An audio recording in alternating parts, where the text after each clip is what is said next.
தமிழ்நாட்டில், இந்தியாவில், ஏன் உலகத்திலேயே கூட ஒரு சில வழக்குகள் குற்றம் நிகழ்ந்த காலகட்டத்தில் மிகுந்த பரபரப்பாக பேசப்படுவதும், பின்பு காலப்போக்கில் அந்த வழக்கின் தன்மை முடிவு எட்டப்படாமலேயே நீர்த்துப் போய்விடுவதையும் நாம் பார்த்திருக்கிறோம். அத்தகைய ஒரு வழக்கை பற்றித்தான் நாம் இன்று காணப்போகிறோம். ஆம், 2012ஆம் ஆண்டு வாக்கில் திருச்சி மாநகரையே, ஏன் ஒட்டுமொத்த தமிழகத்தையே பரபரப்புக்குள்ளாக்கிய, அதிர்ச்சிக்குள்ளாக்கிய திருச்சி ராமஜெயம் அவர்களின் கொலை வழக்கு.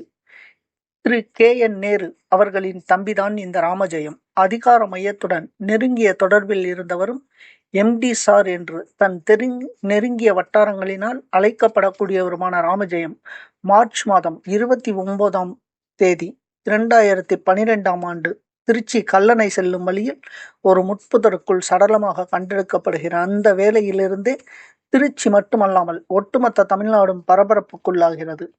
வெறுமனே சடலமாக மட்டும் மீட்டெடுக்கப்படவில்லை. கைகால்கள் கட்டுக்கம்பியால் இறுக சுற்றப்பட்டு, வாயை துணியாக கட்டி, அதிலும் கொடூரமாக ஆணுறுப்பை வெட்டி வாய்க்குள் திணித்தும், மணலை திணித்தும், அதன்பின் துணியால் வாயை கட்டியபடி அந்த உடலை கண்டடைந்திருக்கிறார்கள் திருச்சி மாநகர காவல்துறையினர். திருச்சி மாநகர ரவுடிகளுக்கும் அரசியல் எதிரிகளுக்கும் சிம்ம சொப்பனமாக இருந்த ராமஜெயம் அவர்களுக்கு இந்த நிலையா என தமிழ்நாடு பரபரப்புக்குள்ளாகிறது. பேசுபொருளாகிறது இந்த வழக்கு. அரசியலுக்கு கே.என். நேரு அவர்கள் என்றால், கட்ட பஞ்சாயத்து, பிசினஸ், ரியல் எஸ்டேட், மணல் மாஃபியாக்கள் என்று திருச்சியை அலறவிட்டவர்தான் இந்த ராமஜெயம். கொலை செய்யப்பட்ட காலகட்டத்தில் அதிமுக ஆட்சி கட்டிலில் இருந்தது. இப்போதைய காலகட்டம் போல அப்போது சிசிடிவிக்கள் கோலோச்சவில்லை. எனவே குற்றத்திற்கான காரணங்களை கண்டறிவதில் மிகுந்த சிரமம் ஏற்பட்டது.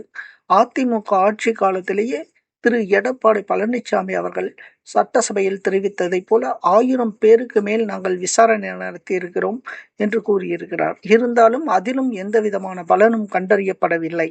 பின் திமுக ஆட்சி அமைந்த பின் சந்தேகிக்கப்பட்ட 13 ரவுடிகளிடம் உண்மை கண்டறியும் சோதனை நடத்தியும் எந்தவிதமான முன்னேற்றமும் இல்லை. 13 ஆண்டுகளாக சில நேரங்களில் பரபரப்பாக பேசப்பட்டு வந்தால் கூட, கீரிக்கும் பாம்புக்கும் சண்டை விடப் போகிறேன் என சொல்லி பெட்டியை விட்டு பாம்பையோ கீரியையோ எடுக்காமல் போக்கு காட்டும் வித்தைக்காரனை போலவே இந்த வழக்கு இருந்து வந்திருக்கிறது. ஆரம்ப காலகட்டங்களில் இது வட இந்திய பாணியிலான கொலை என்று நம்பப்பட்டது. அந்த கட்டுக்கம்பியால் அந்த உடல் சுற்றப்பட்ட விதம் மற்றும் துணியை கொண்டு வாயை கட்டியிருந்த விதம் போன்ற காரணங்களால் இது வட இந்திய பாணியிலான கொலை என்று நம்பப்பட்டது.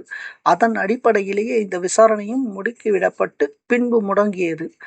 இத்தகைய வழக்கு என்பது இப்போது மீண்டும் பரபரப்பாக, மீண்டும் பேசுபொருளாக மாறியிருக்கிறது. திரு வருண் அவர்கள் சிபிசிஐடி டிஐஜியாக பொறுப்பேற்றதிலிருந்து வழக்கு வேகம் எடுத்து அதன் இறுதி தன்மையை நெருங்கியிருப்பதாக கூறப்படுவதே இந்த பரபரப்புக்கு காரணம். ஆயுள் தண்டனை கைதியாக இருக்கும் சுடலை என்ற கைதியை சுமார் 3 மணி நேரமாக டிஐஜி வருண்குமார் அவர்கள் விசாரித்திருப்பதும், மணச்சநல்லூர் குணா அவர்களிடம் விசாரணை வளையத்தை வீசியிருக்கிறது இந்த சிறப்பு புலனாய்வு குழு. இதுவே இந்த பரபரப்பிற்கு காரணம். இந்த வழக்கு விசாரணை நடந்து கொண்டிருக்கும் இந்த காலகட்டத்தில் தான் புல்லட் மனோகர் என்பவர் கொலையாகிறார். அவர் கொல்லப்பட்ட பாணி என்பது ராமஜெயம் கொல்லப்பட்ட பாணியிலேயே அமைகிறது. அதாவது கைகால்கள் கட்டப்பட்டு கொலை செய்யப்பட்டிருக்கிறார். இதில் சமயபுரம் பகுதியை சேர்ந்த சுந்தரபாண்டியன் என்பவர் கைதாகிறார். இவர் மணச்சநல்லூர் குணாவின் வலதுகரம் ஆவார். மேலும் இத்தகைய பாணி கொலைகள் என்பது முன்பு குறிப்பிட்டதைப் போல வட இந்திய பாணி இல்லை, இலங்கை மட்டக்களப்பு பாணியிலான கொலைக்கான வகை என்பதையும் கண்டுபிடிக்கிறார்கள். மேலும் சந்தேக வலயத்தில் உள்ள என்பவர் இலங்கை தமிழர் ஆவார். எனவேதான் இந்த வழக்கு அதன் இறுதி தன்மையை எட்டியதாக நம்பப்படுகிறது. முட்டை ரவி, அதாவது குணா அவர்களின் குருவாக கருதப்படுபவர் முட்டை ரவி அவர்களுடைய மரணத்திற்கு பழிவாங்கும் நடவடிக்கையாக இந்த ராமஜெயம் அவர்களின் கொலை நிகழ்ந்திருக்கலாம் என்று நம்பப்படுகிறது. ஆனாலும் ஒரு சில பரபரப்பான அரசியல் விமர்சகர்கள் மற்றும் வலையொலி காணொளியில் பேசுபவர்களின் கருத்துப்படி ராமஜெயம் அவர்கள் இறக்கும் தருவாயில் அவர்கள் வாயில் இருந்த அந்த ஆணுறுப்பு மற்றும் திணிக்கப்பட்ட அந்த மண் போன்றவை தங்கள் மண்ணையும் பெண்ணையும் அபகரித்த ராமஜெயத்தை ஒரு சாதாரண குடும்பம் பழி தீர்த்து இருக்கலாம் எனவும் யூகங்கள் முன்வைக்கப்படுகின்றன. எது எப்படியோ விரைவில் வழக்கின் தன்மைக்கு விடை கிடைக்கும் என்று நம்புவோம். தங்களுடைய கருத்துக்களையும் யூகங்களையும் தெரிவியுங்கள். நன்றி, வணக்கம். லைக் பண்ணுங்க, ஷேர் பண்ணுங்க, சப்ஸ்கிரைப் பண்ணுங்க. தொடர்ந்து இணைந்திருங்கள். நன்றி.